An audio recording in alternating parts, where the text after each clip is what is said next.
Hello everyone, आशा करते हैं आप सब बढ़िया होंगे। चलिए जी, आज हमारी नेक्स्ट क्लास है जिसमें हम PYQ जेई मेंस के 2024 और 2023 के पीरियोडिक टेबल के क्वेश्चंस लाए हैं। तो there we are going to do the periodic table questions.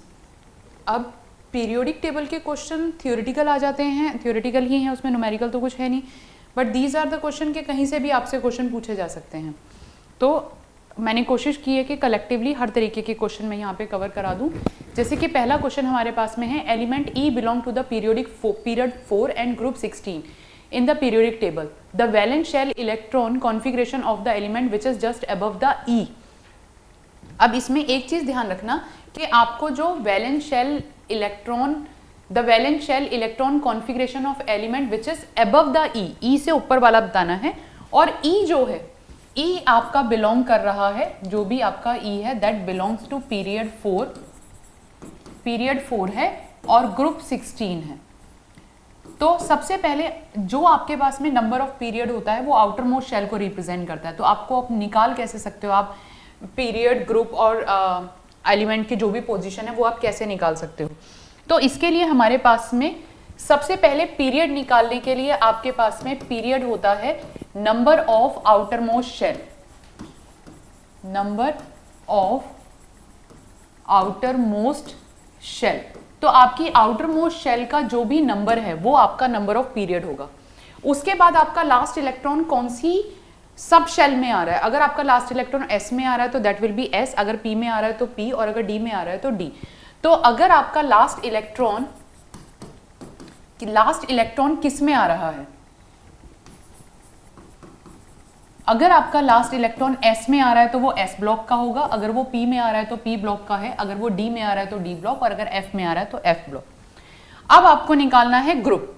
अगर आपका एलिमेंट S ब्लॉक का है, यानी कि आपने ये पता कर लिया कि आपके पास पीरियड कौन सा है और आपके पास ब्लॉक कौन सा है। अगर आपके पास में S ब्लॉक का एलिमेंट है तो उसके नंबर ऑफ शेल, उसके नंबर ऑफ ग्रुप, उसके number of outer most electron के बराबर होते हैं। यानी कि अगर आपके पास में इलेक्ट्रॉनिक कॉन्फ़िगरेशन NS1 है तो वो फर्स्ट ग्रुप का होगा, और अगर आपके पास में लास्ट इलेक्ट्रॉनिक कॉन्फ़िगरेशन NS2 है तो वो सेकेंड ग्रुप का होगा। यानी कि अगर उसके वैलेंस इलेक्ट्रॉन 1 है तो वो फर्स्ट ग्रुप का होगा, और अगर उसके वैलेंस इलेक्ट्रॉन 2 है तो वो सेकेंड ग्रुप का होगा S ब्लॉक के लिए। अब आता है आपके पास में P ब्लॉक के लिए। अगर आपको P ब्लॉक के लिए निकालना है तो P ब्लॉक के लिए आपके पास में नंबर ऑफ ग्रुप आता है, ग्रुप नंबर आप निकालते हैं 10 plus number of electron in S में 2 होंगे आपके पास में, और जितने भी आपके पास में P में इलेक्ट्रॉन है, number of electron in P, इन सबको आप प्लस कर देंगे। यानी कि 10 आपको अपनी तरफ से ऐड करना है, number of electron in S में जितने इलेक्ट्रॉन है और P में जितने इलेक्ट्रॉन है, या फिर आप इसको इस तरीके से भी कर सकते हैं 10 plus number of valence electron, number of valence electron, तब भी आपके पास में P ब्लॉक के लिए ग्रुप आ जाएगा। अब अगर आपका एलिमेंट D ब्लॉक में है तो D ब्लॉक में ग्रुप नंबर निकालने के लिए आप क्या करते हैं, D ब्लॉक में अगर आपको ग्रुप नंबर निकालना है तो number of electron in N-1 S में जितने इलेक्ट्रॉन हैं, मान लेते हैं ये X हैं, plus number of electron N-1 S नहीं NS, आउटर मोस्ट शेल की S में जितने इलेक्ट्रॉन हैं, यानी कि NS में जितने इलेक्ट्रॉन हैं आपके 1 हो या 2 हो या 0 हो, जो कुछ भी हो, प्लस N-1 की D में जितने इलेक्ट्रॉन हैं। तो अगर आप यहाँ पे X और Y कर देंगे तो you will get the group number for the D block. यानी कि इसे आप ऐसे लिख सकते हैं कि number of electron in outer most S subshell plus number of electron in penultimate D से N-1 को आप पेनल्टीमेट शेल बोलते हैं। तो इस तरीके से आप S, P और D के लिए number of electron, number of group निकाल सकते हैं। अब आपको पीरियड 4 दिया है, यानी कि जो आपका सबसे आउटर मोस्ट शेल होगी वो 4 होगी, और ग्रुप आपको 16 दिया है, ग्रुप आपको 16 दिया है। 16 ग्रुप आपका P ब्लॉक का होता है, क्योंकि आपको पता है फर्स्ट और सेकंड S ब्लॉक होता है। 3rd से लेके 12 तक आपके पास में डी ब्लॉक होता है और 13 से लेके 18 तक आपके पास में पी ब्लॉक होता है।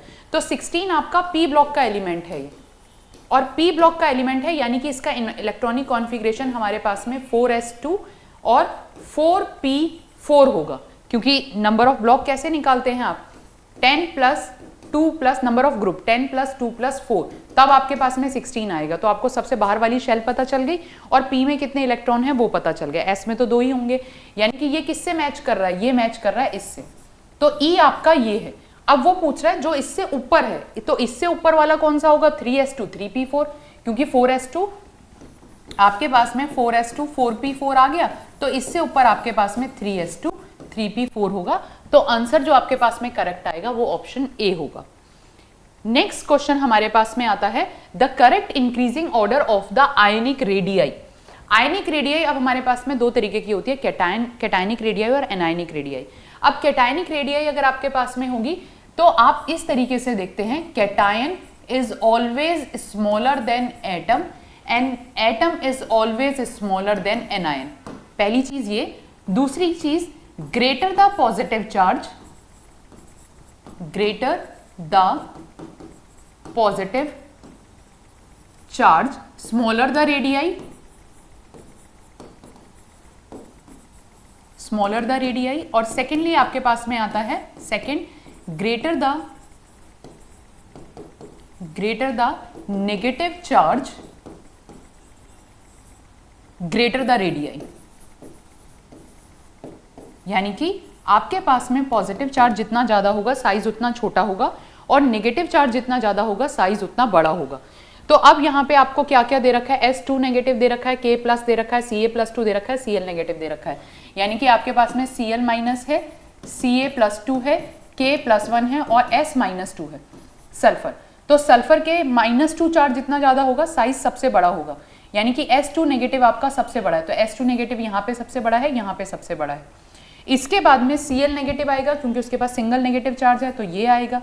फिर K प्लस आएगा, सिंगल पॉजिटिव चार्ज है, और फिर Ca+2 आएगा।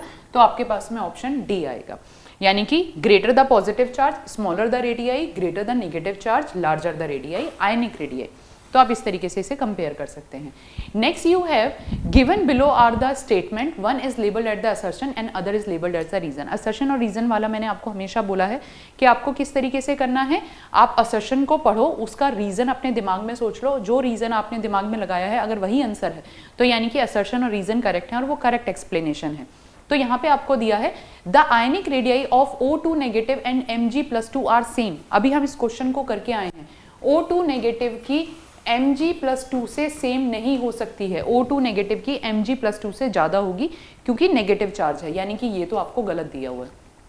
इसके बाद में both O2 negative and Mg+2 are isoelectronic species in the light of the above observation, choose the correct answer. तो दोनों ही आइसो इलेक्ट्रॉनिक स्पीशीज हैं। आइसो इलेक्ट्रॉनिक स्पीशीज हमारे पास में वो होती हैं जिनके पास में नंबर ऑफ इलेक्ट्रॉन सेम है। तो आपको दे रखा है O2 नेगेटिव, ऑक्सीजन के पास 8 होते हैं, 2 और एक्स्ट्रा आ गए तो ये 10 इलेक्ट्रॉन हो गए। मैग्नीशियम के पास में 12 होते हैं, उसने 2 दे दिए, तो यहाँ पे भी आपके पास में 10 इलेक्ट्रॉन है। दोनों के पास में 10 इलेक्ट्रॉन है, दोनों आइसो इलेक्ट्रॉनिक स्पीशीज हैं। तो सिंपल आपके पास में assertion is wrong and reason is true. तो A is false and R is true, ये वाला आपके पास में डायरेक्ट ऑप्शन आ जाएगा। Next question, the inert gases have positive electron gain enthalpy. Inert gases की जो इलेक्ट्रॉन गेन एंथैल्पी है वो पॉजिटिव में होती है। सबसे पहले इलेक्ट्रॉन गेन एंथैल्पी क्या होती है, the amount of energy required, the amount of energy release when one electron is inserted into the outermost shell of any isolated gaseous atom. किसी भी आइसोलेटेड गैसियस एटम की सबसे बाहर वाली shell में जब आप एक इलेक्ट्रॉन डालोगे तो उस समय जो एनर्जी रिलीज होती है उसे आप इलेक्ट्रॉन गेन एंथैल्पी कहते हैं। रिलीज हो रही है तो नेगेटिव में होगी, और जितनी ज्यादा रिलीज होगी इलेक्ट्रॉन की एंट्री उतनी इजीली होगी, यानी कि greater the electron gain enthalpy in negative value more is the entry of electron. तो इलेक्ट्रॉन उतने इजीली एंटर कर जाता है। बट अब यहाँ पे एक्सेप्शंस आएंगे, यहाँ पे एक्सेप्शंस, अब जो आपकी इलेक्ट्रॉन गेन एंथैल्पी है that is inversely proportional to size. क्यों? साइज के इन्वर्सली प्रोपोर्शनल क्यों है? क्योंकि इलेक्ट्रॉन को अपनी तरफ खींचने वाला हमारे पास में न्यूक्लियस है। इलेक्ट्रॉन को इलेक्ट्रॉन नहीं खींचेगा, इलेक्ट्रॉन इलेक्ट्रॉन को रिपेल करेंगे। इलेक्ट्रॉन को खींचने वाला न्यूक्लियस है, तो nucleus is going to attract the electron. तो साइज न्यूक्लियस जितना छोटा होगा, न्यूक्लियस इतने पास में होगा, वो उतनी तेजी से इलेक्ट्रॉन को अपनी तरफ खींचेगा। अब ये चीज हो गई, पहले तो इलेक्ट्रॉन गेन एंथैल्पी आपको पता चल गई। अब अपवर्ड टू डाउनवर्ड जाने पर एटॉमिक जो पीरियोडिक टेबल है साइज डिक्रीज करता है और लेफ्ट टू राइट जाने पर साइज इंक्रीज करता है। तो अपवर्ड टू, उल्टा बोल दिया मैंने, अपवर्ड टू डाउनवर्ड जाने पर साइज इंक्रीज करता है और लेफ्ट टू राइट जाने पर हमारे पास में साइज डिक्रीज करता है। तो electron gain enthalpy left to right increase होनी चाहिए थी, अपवर्ड टू डाउनवर्ड डिक्रीज होनी चाहिए थी। बिल्कुल वेरिएशन इसी तरीके से चलता है। बट यहाँ पे अगर हम बात करें lithium, beryllium, boron, carbon, nitrogen, oxygen, fluorine और नियो, अब मैं जिसको सर्कल कर रही हूँ, इन तीनों की इलेक्ट्रॉन गेन एंथैल्पी आपकी पॉजिटिव में चली जाती है, यानी कि एनर्जी रिलीज ना होकर एनर्जी रिक्वायर्ड होती है। रीजन क्या है? बेरिलियम में आपके पास में ऑलरेडी 2s2 है, 2s2 है, पेनिट्रेटिंग इफेक्ट ज्यादा है, स्टेबल है। तो अगर आप एक इलेक्ट्रॉन डाल रहे हो तो आप स्टेबिलिटी को कम करते जा रहे हो, तो ये इजीली इलेक्ट्रॉन नहीं लेगा। नाइट्रोजन में आपको पता है हाफ फिल्ड है, 1s2, 2s2, 2p3। देखो जहां भी पीरियोडिक टेबल करोगे ये एक्सेप्शंस बहुत इंपॉर्टेंट है। हाफ फिल्ड आ गया, फुल्ली फिल्ड आ गया, पुअर शील्डिंग इफेक्ट आ गया, पेनिट्रेटिंग इफेक्ट आ गया, यही 4-5 चीजें आपकी काम करती रहती हैं। तो ये हाफ फिल्ड है, ये स्टेबल है, यहाँ पे आप इलेक्ट्रॉन निकालोगे तब भी ये पॉजिटिव में चली जाएगी। और नोबल गैसेज या इनर्ट गैसेज आपकी जितनी भी हैं ये तो बहुत ही स्टेबल हैं, इनका ऑक्टेट कंप्लीट होता है, 8 इलेक्ट्रॉन कंप्लीट हैं, तो इनकी जो इलेक्ट्रॉन गेन एंथैल्पी है वो पॉजिटिव में चली जाती है। अब अपवर्ड टू डाउनवर्ड जाने पर डिक्रीज करनी चाहिए थी। डिक्रीज करने का मतलब क्या है? आपकी हीलियम की सबसे ज्यादा होनी चाहिए थी, नियॉन की उससे ज्यादा, उससे कम, आर्गन, फिर आपके पास में क्रिप्टन, फिर आपके पास में जेनॉन और फिर आपके पास में रेडॉन। तो इस तरीके से डिक्रीज होनी चाहिए थी, पर इस तरीके से डिक्रीज नहीं होती है। क्या होता है? यहाँ पे 2 वेरिएशन आ जाते हैं। एक तो आर्गन और क्रिप्टन की ऑलमोस्ट सेम हो जाती है, इनकी बिल्कुल सेम हो जाएगी, और हीलियम का साइज बहुत छोटा है, तो इसके न्यूक्लियस के पास में केवल 2 प्रोटॉन हैं। तो इसकी इलेक्ट्रॉन को जब ये इलेक्ट्रॉन लेगा तो उस केस में जो इलेक्ट्रॉन गेन एंथैल्पी रिलीज होती है वो उतनी ज़्यादा नहीं होती है। तो हीलियम आपका ये रिलीज नहीं, रिक्वायर्ड जो होती है वो इस केस में जो इलेक्ट्रॉन गेन एंथैल्पी है वो उतनी हाई वैल्यू में नहीं जाती है। तो हीलियम आपका सबसे लास्ट में चला जाएगा। तो सबसे ज़्यादा आपके पास में कौन सी होगी? नियॉन की। नियॉन के बाद में, ये दोनों नियॉन वाले हैं, नियॉन के बाद आपके पास में क्रिप्टन की, क्योंकि क्रिप्टन और आर्गन की सेम है तो ये क्रिप्टन आ गया। फिर आपके पास जेनॉन की, और जेनॉन के बाद आपके पास में हीलियम की, यानी कि आपका C option will be the correct option. इसके बाद में अगला आता है which of the following represent the correct order of metallic character. Metallic character आपका डिपेंड करता है tendency to lose the electron. वैसे तो मेटेलिक कैरेक्टर 2 चीज़ों पे डिपेंड करता है, metallic character depend tendency to lose the electron और अनपेयर्ड इलेक्ट्रॉन कितने ज़्यादा हैं। तो यहाँ पे पर हम एस ब्लॉक की और जब हम पी ब्लॉक की बात करते हैं तो tendency to lose the electron के लिए बात कर लेते हैं। अब यहाँ पे आपको मेटेलिक कैरेक्टर बताना है। अपवर्ड टू डाउनवर्ड जाने पर साइज बढ़ रहा है, इलेक्ट्रॉन लूज करने की टेंडेंसी बढ़ रही है। लेफ्ट टू राइट जाने पर साइज कम हो रहा है, इलेक्ट्रॉन गेन करने की टेंडेंसी बढ़ रही है। यानी कि अगर हम बात करें तो अपवर्ड टू डाउनवर्ड जाने पर मेटेलिक कैरेक्टर आपका इंक्रीज करता है, मेटेलिक कैरेक्टर इंक्रीजेस, और लेफ्ट टू राइट जाने पर आपका जो मेटेलिक कैरेक्टर है वो डिक्रीज करेगा। ठीक है, वो डिक्रीज करेगा। अब यहाँ पे अगर आप इसको देखें, पोटेशियम, मैग्नीशियम, बेरिलियम और सिलिकॉन दिया हुआ है, तो आपके पास में बेरिलियम यहाँ पे है, बेरिलियम के नीचे मैग्नीशियम है, मैग्नीशियम के नीचे यहाँ पे पोटेशियम है, ये आपके पास में ग्रुप 1 है, ये ग्रुप 2 है। इसके बाद में आपके पास में सिलिकॉन जो आएगा वो ग्रुप 14 का आता है, और कार्बन के बाद में आपका सिलिकॉन आता है। तो अब अगर मैं इसको अरेंज करूं तो अपवर्ड टू डाउनवर्ड जाने पर इंक्रीज हो रही है, तो ऑर्डर मेरे पास में इस तरीके से चलेगा कि पोटेशियम की सबसे ज्यादा होगी मेटेलिक कैरेक्टर, फिर उसके बाद मैग्नीशियम आएगा, मैग्नीशियम के बाद में अब बेरिलियम और फिर सिलिकॉन आएगा। रीजन क्या है? लेफ्ट टू राइट जाने पर इंक्रीज कर रही है, ये एक ही ग्रुप का है, तो इन दोनों में ये वाली जो बेरिलियम है वो इन दोनों के बीच में आएगी। यानी कि हमारे पास में क्या आएगा? पोटेशियम की सबसे ज्यादा, तो आपका इन दोनों में से कोई ऑप्शन होगा, पोटेशियम की सबसे ज्यादा, मैग्नीशियम की उससे कम आपकी बेरिलियम की आएगी, और फिर आपके पास में सिलिकॉन की आएगी। तो option A will be the correct option. Next हमारे पास में आता है bond dissociation energy is highest. Bond dissociation energy the amount of energy required to break the 1 mole of the bond, या फिर आप इसको ये भी कह सकते हैं the amount of energy release in the formation of the 1 mole of bond. दोनों इक्वल होती हैं बट साइन का डिफरेंस होता है, यानी कि the amount of energy required to break the bond, उसमें रिक्वायर्ड होगी तो पॉजिटिव होगी और फॉर्मेशन में रिलीज होगी तो नेगेटिव होगी। अब बॉन्ड एनर्जी या बॉन्ड डिसोसिएशन एनर्जी आपकी जितनी ज़्यादा होती है यानी कि आपका बॉन्ड उतना स्टेबल होता है। अब अगर मैं यहाँ पे फ्लोरीन की बात करूँ, क्लोरीन की बात करूँ, ब्रोमीन की बात करूँ and if we have iodine, तो पहली बात जैसे जैसे साइज बढ़ेगा बॉन्ड डिसोसिएशन एंथैल्पी डिक्रीजेस। तो आप इसे इस तरीके से भी कर सकते हो कि the bond dissociation enthalpy is inversely proportional to size. Size factor काम कर रहा है तो यानी कि प्रॉपर ऑर्डर होना चाहिए था। फ्लोरीन आपका सबसे छोटा है। अब देखो आप एक चीज ध्यान रखना, क्वेश्चन आपके वहां आ रहे हैं जहां पे वेरिएशन आ रहा है। फ्लोरीन सबसे छोटा, क्लोरीन उससे बड़ा, ब्रोमीन आपका उससे भी बड़ा हो गया और आयोडीन आपका सबसे बड़ा है। तो जितना ज्यादा साइज बढ़ेगा बॉन्ड डिसोसिएशन एंथैल्पी उतनी कम होती जाएगी। ऑर्डर यही होना चाहिए था। बट अब आते हैं फ्लोरीन पे। फ्लोरीन के केस में क्या है, फ्लोरीन का साइज बहुत छोटा है and it has a 7 electron. Octet complete हो गया तो 8 हो गए। अब जो उस छोटे से एरिया में we already have the 7 electron, तो electron having the same charges they are going to repel each other, वो एक दूसरे को रिपेल करेंगे। रिपल्शन के कारण ये जो बॉन्ड की स्टेबिलिटी है वो डिक्रीज कर जाती है, यानी कि इस केस में आपके पास में क्लोरीन की जो एनर्जी है वो सबसे ज्यादा होती है। तो आपके पास में आएगा the bond dissociation enthalpy of chlorine is highest, chlorine की हाईएस्ट होगी। उसके बाद में फिर आपके पास में ब्रोमीन, फिर फ्लोरीन और फिर आयोडीन।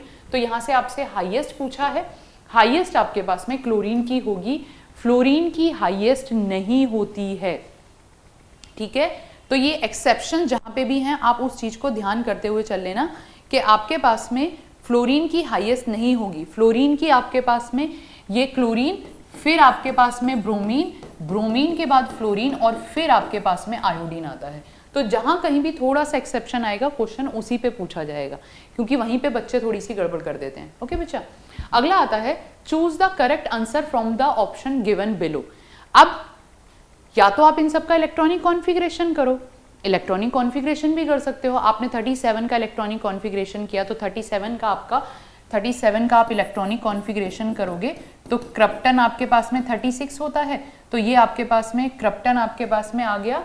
कौन सी क्रिप्टन आपके पास में आता है? अगर आप helium, neon, argon, krypton, xenon और रेडोन इस तरीके से कर रहे हैं तो ये हो गया 2, ये हो गया 10, ये आपके पास में हो गया 18 और 18 और 18 ये हो गया 36। कैसे निकाला मैंने? यहाँ पे +8 किया, यहाँ पे +8 किया, फिर मैंने किया +18, फिर मैं दोबारा करूंगी +18।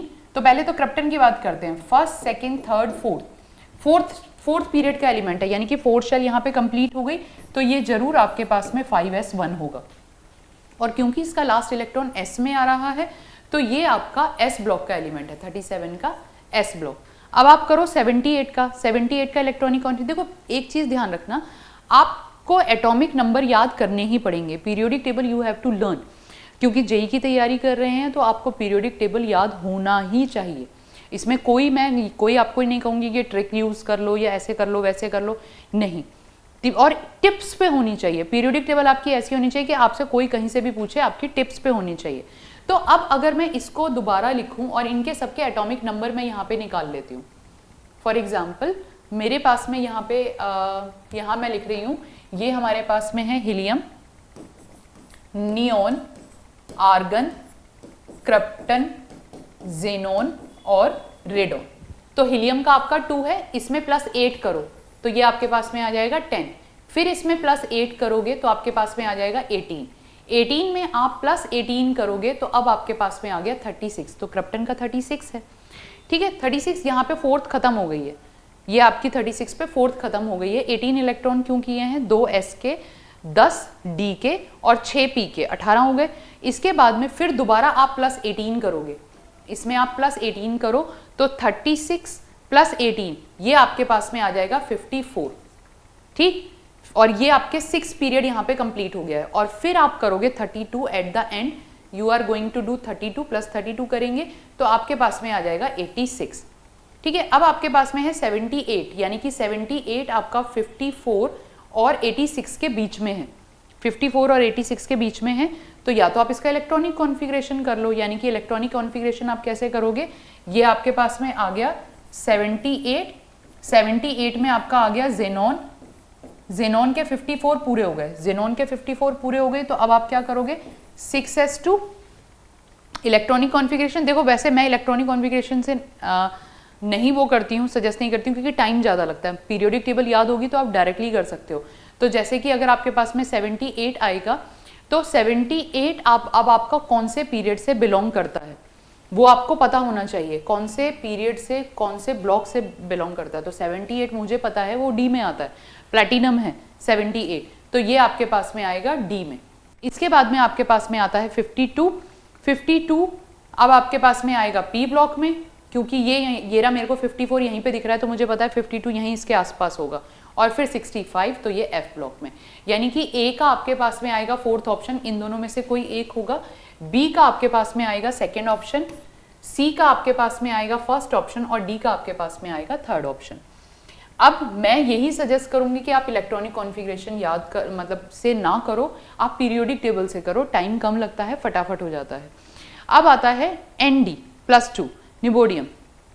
ND+2 में आपके पास में नियोडियम, डियोमियम, नियोडियमियम आपका एफ ब्लॉक का एलिमेंट है। एफ ब्लॉक पे हमेशा एक बार क्वेश्चन आ रहा है, इलेक्ट्रॉनिक कॉन्फ़िगरेशन बिल्कुल अच्छे से लर्न कर लेना। अब आपके पास में अगर आप CE, PR और इसके बाद में आपके पास में आता है ND, अब इसका इलेक्ट्रॉनिक कॉन्फ़िगरेशन अगर आप करोगे, क्योंकि ये एफ ब्लॉक के एलिमेंट हैं, तो यहाँ पे आपके पास में आएगा 4f2 5d0 और 6s2, ये हो गया। ये आपके पास में आएगा 4f3 5d0 6s2, ये आपके पास में आएगा 4f4 5d0 6s2। अब क्योंकि ND+2 दिया है तो 6s में से 2 इलेक्ट्रॉन निकल जाएंगे, ये आपका 0 रह जाएगा, और ये अगर आपका 0 रह जाएगा तो आपके पास में इलेक्ट्रॉनिक कॉन्फ़िगरेशन केवल 4f4 आएगा। So the answer B will be the correct option.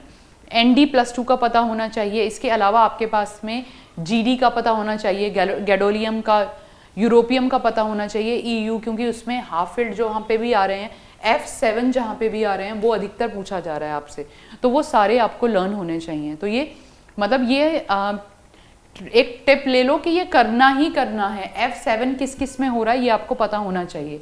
Next, given below are the two statement, one is labelled as the assertion and the reason. The first ionization enthalpy of 3D series element is more than that of the group 2 element. Group 2 element आपके पास में है beryllium, B मग का sir 12, ये आपके पास में group 2 है। और यहाँ पे आपको दे रखी है सीरीज 3D आपके यहाँ पास यहाँ पे आएगी शक्ति वक्र मन फी को नी कु जन, ये है। अब ये क्या कह रहे हैं कि जो सेकंड पीरियड एलिमेंट के जो first ionization, second period group की जो फर्स्ट आयनाइजेशन एंथैल्पी है वो थर्ड पीरियड से कम होगी। ग्रुप को पीरियड से कंपेयर कर रहे हैं सेकंड पीरियड में। अब देखो ionization enthalpy left to right जाने पर बढ़ती है, ठीक है, इलेक्ट्रॉन लूज करने की जो टेंडेंसी है वो बढ़ती है, और इसके अकॉर्डिंग आपके पास में अगर आप ये इस तरीके से इंक्रीज करती है। अब मैग्नीशियम आपका 1s2 है, और ये एक्सेप्शन था, मैंने बताया था इनका पेनिट्रेटिंग इफेक्ट ज़्यादा होता है। तो सेकंड पीरियड में कुछ एलिमेंट, सेकंड ग्रुप में कुछ एलिमेंट आपके ऐसे हैं जिनकी ionization enthalpy first ionization enthalpy 3D से ज़्यादा होती है, जबकि ये कह रहे हैं the first ionization enthalpy of 3D element is more than that of the group 2। The first ionization enthalpy यानी कि 3D के जितने भी एलिमेंट हैं इन सबकी first ionization enthalpy second period के जितने भी एलिमेंट हैं उनसे ज़्यादा है। ऐसा नहीं है, मैग्नीशियम और बेरिलियम की जो आयनाइजेशन एंथैल्पी है दैट इज़ क्वाइट हाई, क्योंकि S का पेनिट्रेटिंग इफेक्ट बहुत ज़्यादा होता है और S में 2 इलेक्ट्रॉन है, तो यहाँ से इलेक्ट्रॉन निकालना मुश्किल होता है। तो this is the wrong, this is not a true option. The 3D series of the element successive filling of the d orbital takes place.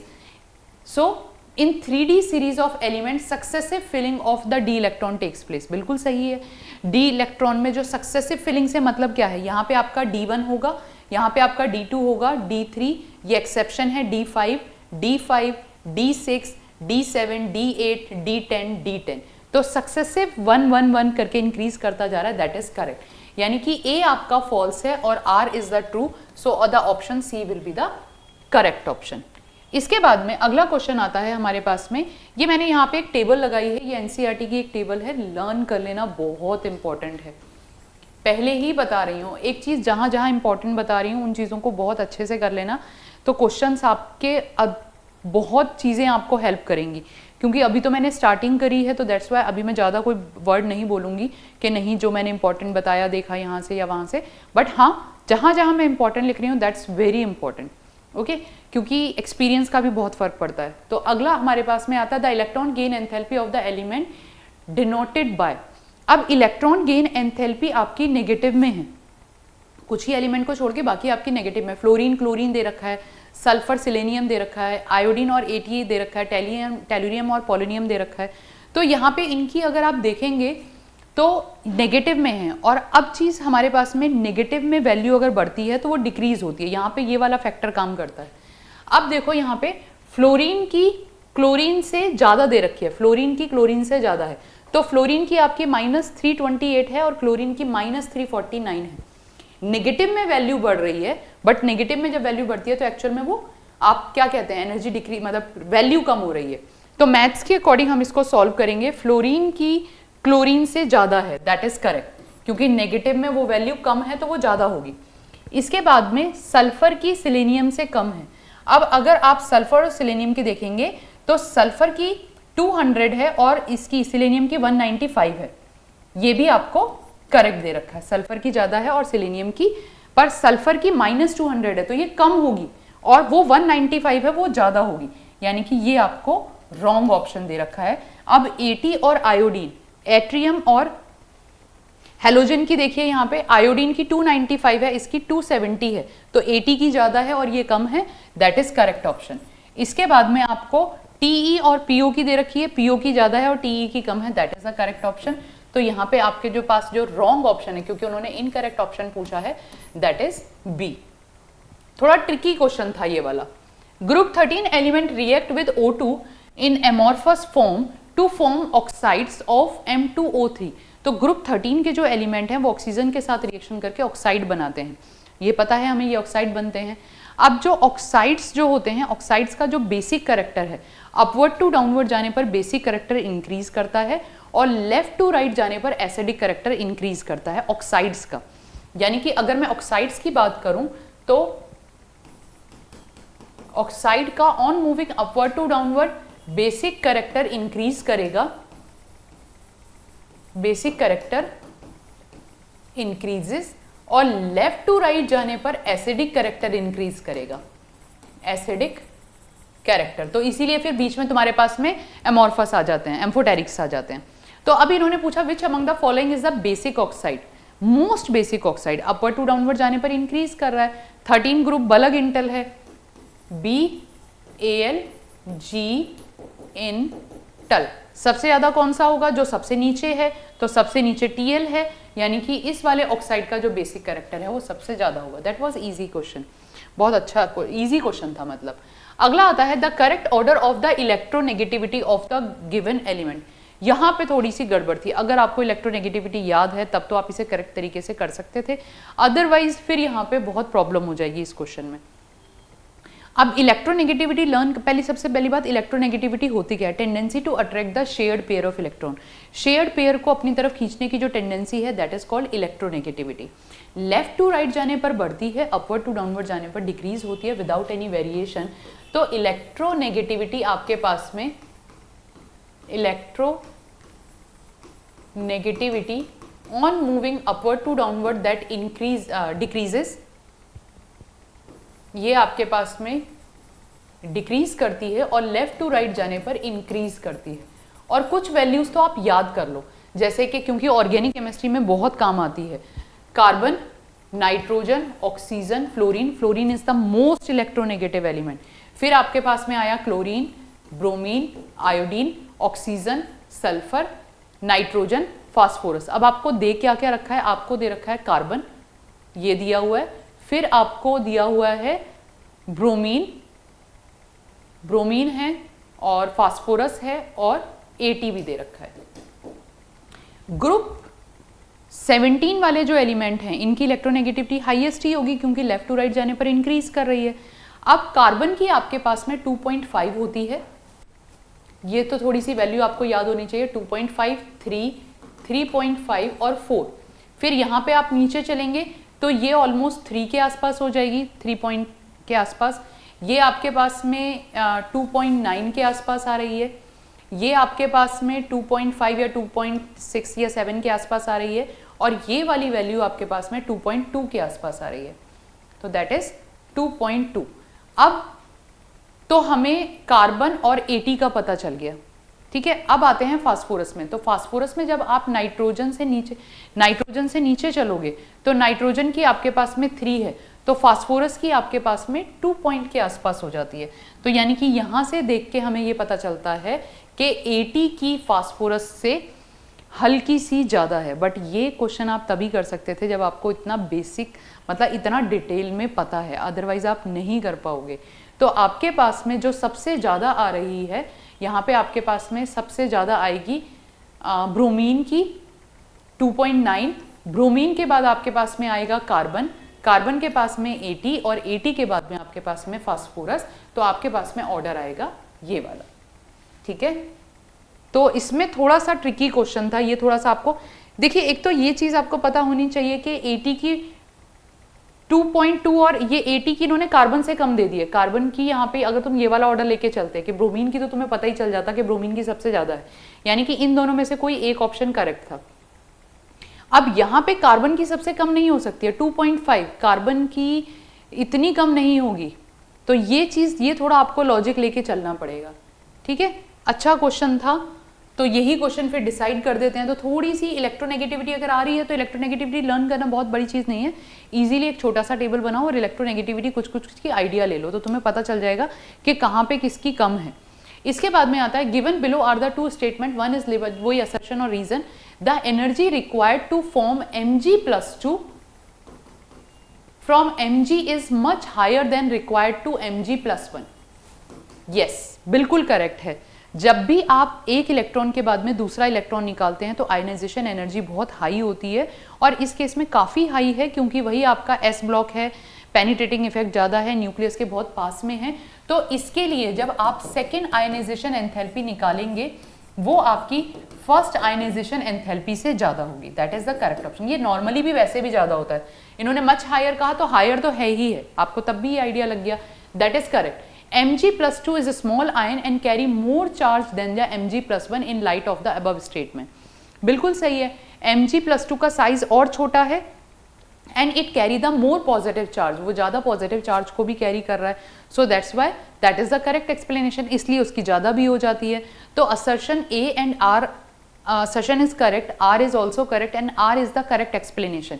क्योंकि जैसे जैसे साइज छोटा होता चला जाएगा, आयोनाइजेशन एंथैल्पी आपकी इंक्रीज होती चली जाएगी, इसलिए जब भी आप एक इलेक्ट्रॉन के बाद में दूसरा इलेक्ट्रॉन निकालोगे, दूसरे के बाद तीसरा इलेक्ट्रॉन निकालोगे, तो आयोनाइजेशन एंथैल्पी हमेशा ज़्यादा होगी। So both A and R are the true and R is the correct explanation of A। Size छोटा होता जा रहा है तो उसके अकॉर्डिंग आपके पास में आयोनाइजेशन एंथैल्पी बढ़ती चली जाएगी। Next, correct order of metallic character. Metallic character मैंने अभी आपको बताया, metallic character upward to downward जाने पर इंक्रीज करता है, लेफ्ट टू राइट जाने पर डिक्रीज करता है। पोटेशियम, बेरियम और कैल्शियम दे रखा है, तो पोटेशियम आपका यहाँ पे है 19, ये आपका कैल्शियम है, और बेरिलियम आपका यहाँ पे है। तो ये तो देखते ही पता चल रहा है आराम से कि इस तरीके से ऑर्डर चलेगा, यानी कि पोटेशियम का मेटेलिक करेक्टर सबसे ज़्यादा है, कैल्शियम का उससे कम है, और बेरिलियम का यहाँ पे सबसे कम है। बिल्कुल ईजिली देख के पता चल रहा है आपको। इसके बाद में आता है next question, the compound having the formula GaAlCl4, the correct option from the following. अच्छा, इस क्वेश्चन को करने से पहले एक चीज़ आपको और मतलब ये आपको पता होनी चाहिए, आप ऑर्गेनिक केमिस्ट्री में करते भी हो, कि जब भी AlCl3 लुईस एसिड की तरह काम करता है तो ये Cl नेगेटिव को लेके AlCl4 बना देता है। AlCl4 नेगेटिव बनेगा, ये आपका sp3 हाइब्रिडाइज होगा और ये आपका टेट्राहेड्रल कंपाउंड होगा। ठीक है, तो ये तो हमें पता चल गया कि AlCl4 नेगेटिव है। अगर AlCl4 नेगेटिव है तो Ga हमारा पॉजिटिव होगा, यानी कि ये कंपाउंड हमारे पास में इस तरीके से है। अब आपको क्या दे रखा है, Cl form bond with the aluminium, aluminium and Ga, दोनों के साथ बॉन्ड नहीं बना रहा है, केवल क्लोरीन जो है वो आपका एल्यूमिनियम के साथ बॉन्ड बना रहा है, Ga के साथ नहीं बना रहा है। Ga is coordinated with chlorine, ये भी गलत है।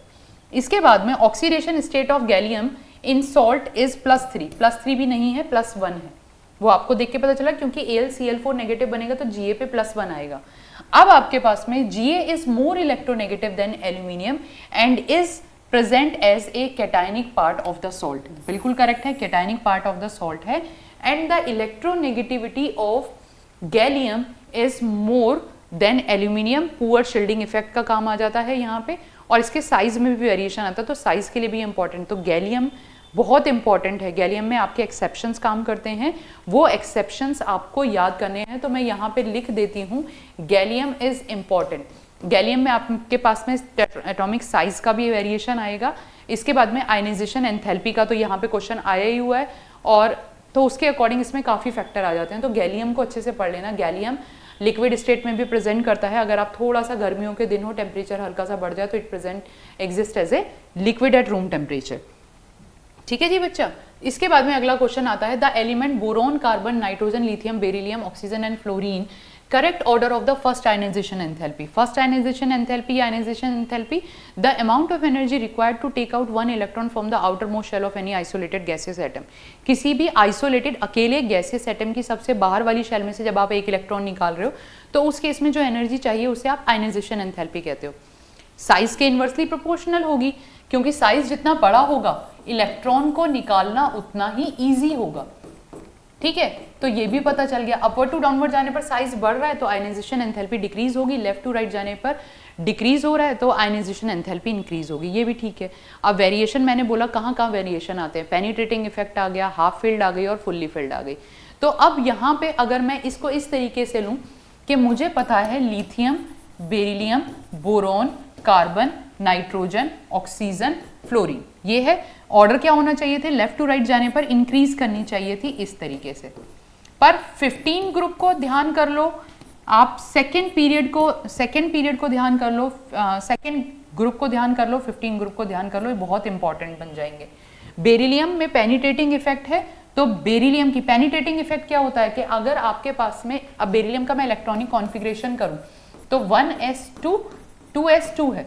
बोरॉन का मैं इलेक्ट्रॉनिक कॉन्फ़िगरेशन करूंगी 1s2 2s2 2p1 है। अब आप p में इलेक्ट्रॉन निकाल रहे हो, s के कंपैरेटिवली p में से इलेक्ट्रॉन निकालना इजी होता है क्योंकि s ऑर्बिटल आपकी न्यूक्लियस के ज्यादा पास में होती है, इसे हम बोलते हैं पेनिट्रेटिंग इफेक्ट। ये आपके पास में आता है पेनिट्रेटिंग इफेक्ट। तो पेनिट्रेटिंग इफेक्ट आपके पास में S का सबसे ज्यादा, P का उससे कम, D का उससे कम और F का सबसे कम होता है। तो बेरिलियम में आप S में से इलेक्ट्रॉन निकाल रहे हो तो आयनाइजेशन एंथैल्पी बेरिलियम की बोरॉन से ज्यादा हो जाएगी इस तरीके से। और कार्बन, नाइट्रोजन आपकी हाफ फील्ड है तो नाइट्रोजन की आपकी ऑक्सीजन से ज्यादा हो जाएगी। तो ये दो वेरिएशन हो गए, यानी कि फ्लोरीन की सबसे ज्यादा, फ्लोरीन से कम नाइट्रोजन, तो ये वाला तो गलत हो गया। फ्लोरीन की सबसे कम है, ये भी गलत हो गया। फ्लोरीन की सबसे ज्यादा, नाइट्रोजन की उससे कम, फिर आपके पास में ऑक्सीजन आ गया, करेक्ट है। फिर कार्बन आएगा, कार्बन के बाद में बेरिलियम आएगा और फिर बोरोन आएगा। बोरोन की बेरिलियम से कम होती है, यानी कि the option D will be the correct option. तो इस तरीके से you can easily find out, ये लर्न कर लो, बहुत इंपॉर्टेंट है, आपको इसी तरीके से करते हुए चलना है। ठीक है, अब आता है हमारे पास में next question, which of the following statement are not correct, कौन सी करेक्ट नहीं है। The electron gain enthalpy of fluorine is more negative than the chlorine. Fluorine की electron gain enthalpy more negative है, अभी हमने किया, फ्लोरीन की मोर नेगेटिव नहीं है। ये दो ग्रुप 16 और ग्रुप 17 के वेरिएशन हैं। अगर मोर नेगेटिव की टर्म में बात करेंगे तो फ्लोरीन की क्लोरीन से कम होती है और ऑक्सीजन की सल्फर से कम होती है। मोर नेगेटिव नहीं होती, लेस नेगेटिव होती है। तो ये आपको, ये वाला ऑप्शन गलत है। Ionization enthalpy decrease in the group, in periodic table group में डिक्रीज करती है, बिल्कुल सही है, यानी कि ये आपका करेक्ट ऑप्शन है। The electronegativity of an atom depend upon the atom bonded to it. Electronegativity bonded atom पे डिपेंड नहीं करती है, इलेक्ट्रोनेगेटिविटी आपकी एक एटम का इंडिविजुअल फैक्टर होता है, यानी कि ये गलत है। Al2O3 and NO are the example of amphoteric oxide. Al2O3 आपका एम्फोटेरिक है, यस, वो एसिड और बेस दोनों की तरह बिहेव करता है, एसिड और बेस दोनों के साथ रिएक्शन भी करता है, बट NO आपका न्यूट्रल है, NO आपका न्यूट्रल है, CO भी आपका न्यूट्रल है, ठीक है। तो ये आपका गलत ऑप्शन हो गया, यानी कि आपके पास में A, C और D are the incorrect option. इस तरीके से आप देख लोगे तो आपको थोड़ी थोड़ी चीजें हैं जो कि लर्न होनी चाहिए इस चैप्टर में। लर्निंग का चैप्टर है, कोई ऐसा कैलकुलेशन नहीं है। Identify the correct order of the standard enthalpy of formation of sodium halide. ये आपके पास में सोडियम हैलाइड दिए, यानी कि आयनिक कंपाउंड दिया है। आयनिक कंपाउंड में बहुत सिंपल है, साइज जितना बड़ा होगा आपकी स्टैंडर्ड एंथैल्पी ऑफ फॉर्मेशन उतनी ही कम होती चली जाएगी, क्योंकि अट्रैक्शन उतना ही कम होता चला जाता है। तो यहाँ पे आपके पास में सोडियम के हिसाब से आप कंपेयर नहीं कर सकते हो। कंपेयर किसके हिसाब से करोगे? आयोडीन, ब्रोमीन, क्लोरीन और फ्लोरीन। फ्लोरीन को मैं अभी बता के आई हूँ सबसे छोटा है, तो इसकी जो स्टैंडर्ड एंथैल्पी ऑफ फॉर्मेशन है वो सबसे ज़्यादा होगी। देखो फ्लोरीन आपका सबसे छोटा है, ये आपका फ्लोरीन है, फ्लोरीन के बाद क्लोरीन बड़ा हो गया, क्लोरीन के बाद ब्रोमीन उससे बड़ा हो गया, और आपका आयोडीन सबसे बड़ा हो गया। तो उसी तरीके से आपकी स्टैंडर्ड एंथैल्पी और जो फॉर्मेशन है वो डिक्रीज होती चली जाएगी। It means the correct order you have this one. Correct option D option आपके पास में करेक्ट ऑप्शन होगा। इसके बाद में विच of the following contain only 2 lone pair. ये वैसे केमिकल बॉन्डिंग का क्वेश्चन है तो वहीं पे ले लेंगे हम, बाकी मैं यहाँ पे क्वेश्चन आ गया तो इसको डिस्कस कर लेते हैं। 2 लोन पेयर आपको बताने हैं। अगर आप H2O का स्ट्रक्चर बनाओगे, sp3 हाइब्रिडाइज है, 2 लोन पेयर हैं। नाइट्रोजन का स्ट्रक्चर बनाओगे, ट्रिपल बॉन्ड है, 2 लोन पेयर हैं। कार्बन मोनोऑक्साइड का स्ट्रक्चर बनाओगे तो यहाँ पे आपका कोऑर्डिनेट बॉन्ड आ गया, ये आपके पास में 2 लोन पेयर हैं। HCF4 का आप स्ट्रक्चर बनाओगे, स्क्वायर प्लेनर है और 2 लोन पेयर हैं। तो अभी तक तो ये सारे 2 लोन पेयर हैं। इसके बाद अमोनिया का स्ट्रक्चर आप बनाते हो, पिरामिडल आता है, ये आपका पिरामिडल है, केवल 1 लोन पेयर, यानी कि ये नहीं होगा। NO का अगर आप स्ट्रक्चर बनाओगे तो ऑड इलेक्ट्रॉन बॉन्ड बनाता है ये इस तरीके से, 1 2 3 4, 3 लोन पेयर हो गए हैं। CO2 का टोटल लोन पेयर की बात करिए, CO2 में 1 2 3 4, मतलब 2 लोन पेयर यहाँ पे आ गए और 2 लोन पेयर यहाँ पे आ गए, टोटल 4 लोन पेयर हो गए। फ्लोरीन की अगर हम बात करते हैं तो फ्लोरीन में हमारे पास में 1 2 3 4 5 6, 1 2 3 4 5 6, 3 और 3 6 लोन पेयर हैं। तो यानी कि ये नीचे वाले जितने भी हैं इनमें से किसी में भी 2 लोन पेयर नहीं है, पर ऊपर वाले जो 4 हैं इन सब में आपके पास में ओनली 2 लोन पेयर, तो the answer will be 4। Next हमारे पास में आता है among the following metal with the highest melting point, with the highest melting point will be. आपको मेटल्स दे रखे हैं और हाईएस्ट मेल्टिंग पॉइंट बताना है। आ गया गैलियम दोबारा, इसीलिए मैं कह रही हूँ गैलियम, मतलब जहां जहां मैं लिख रही हूँ ना बेटा वही क्वेश्चन आपको मिल जाएंगे। बट हाँ अभी स्टार्टिंग करिए तो मैं इतनी ज़्यादा वो नहीं बात कर पाऊंगी, कितने टाइम में कितना कवर कर पाऊंगी, बट हाँ आपको बहुत हेल्प मिलेगी इजीली कि आप most of the part easily कर पाओगे अभी, क्योंकि मुझे ऑर्गेनिक केमिस्ट्री की सीरीज भी लानी है। Okay, so the among the following metal with the highest melting point will be. Highest melting point mercury तो आपका लिक्विड है, वो तो रूम टेम्परेचर पे ही लिक्विड है। गैलियम मैंने बताया गर्मियों के दिनों में लिक्विड हो जाता है। सीजियम भी आपका सॉफ्ट मेटल है क्योंकि एक ही इलेक्ट्रॉन है, अनपेयर्ड इलेक्ट्रॉन के अकॉर्डिंग भी मेटेलिक कैरेक्टर आता है। सीजियम में केवल 1 इलेक्ट्रॉन होता है, वो भी 1 इलेक्ट्रॉन इजीली लूज कर देता है, तो उतना हार्ड मेटल नहीं है। हार्ड मेटल आपके डी ब्लॉक वाले आ जाते हैं, तो यहाँ पे डी ब्लॉक वाला आ गया सिल्वर, यानी कि this is the highest melting point, क्योंकि ये काफी हार्ड मेटल है इन बाकी सबके कंपैरेटिवली, तो the answer will be boron. तो गैलियम आपका जब गर्मियों के दिन होते हैं, थोड़ा सा भी टेम्परेचर 35 के आसपास चला जाएगा तो ये मेल्ट होने लगता है, ठीक है। इसी तरीके से एक क्वेश्चन आया था कि आपका इनमें से कौन सा स्टेबल फॉर्म में होगा, तो वहाँ पे गैलियम दे रखा था, सीजियम दे रखा था। तो सीजियम तो पानी के साथ बहुत विग्रस रिएक्शन करता है, इसके बाद में गैलियम भी रिएक्शन कर लेगा, तो वो कुछ ऐसा था कि जो वहाँ पे वेपर स्टेट में रहेगा, तो वो भी कुछ क्वेश्चन था। तो अभी तो मैंने कोशिश करी है कि 2023 मतलब 24-23 के जितने हैं वो सारे कवर कर लिए हैं। धीरे धीरे हम अभी आगे बढ़ेंगे, ठीक है बच्चा। तो ये आज के क्वेश्चंस थे, इनको एक बार रिवाइज कर लेना, फिर हम आगे और अगली क्लास में और नए क्वेश्चंस लेके आएंगे नए टॉपिक के साथ में। And now I am planning to start the NCERT series के एनसीईआरटी के जो क्वेश्चंस हैं, ऑर्गेनिक केमिस्ट्री के जो क्वेश्चंस हैं, ऑर्गेनिक केमिस्ट्री के जीओसी है, वो सारी की सारी सीरीज में शुरू करने वाली हूँ। बट हाँ इट विल टेक टाइम, धीरे धीरे करेंगे। बाकी मिलते हैं नेक्स्ट क्लास में। ओके, और thank you for your responses, जो भी आप रिस्पॉन्सेज दे रहे हैं। मुझे पता है टाइम लगेगा, चीज़ें होते होते येस, बट अभी तक आपका जो रिस्पॉन्स है वो बहुत अच्छा है। Thanks for the response. ज़्यादा से ज़्यादा बच्चे लाइक और सब्सक्राइब कर दो, ताकि मैं उसी के अकॉर्डिंग, एक मैंने पिछली क्लास में भी बोला था और यही मैं इस क्लास में भी कह रही हूँ, आपकी जो भी डिमांड है आप पर्टिकुलर मुझे भेज सकते हैं कमेंट में, सो दैट कि मैं उसी के ऊपर पहले आपकी सीरीज़ बना दूँ या उसी के क्वेश्चंस पहले सॉल्व कर लें। ओके बच्चा, अभी एडवांस लेवल के क्वेश्चंस भी लेके आने हैं। ओके जी, मिलते हैं नेक्स्ट क्लास में, बाय।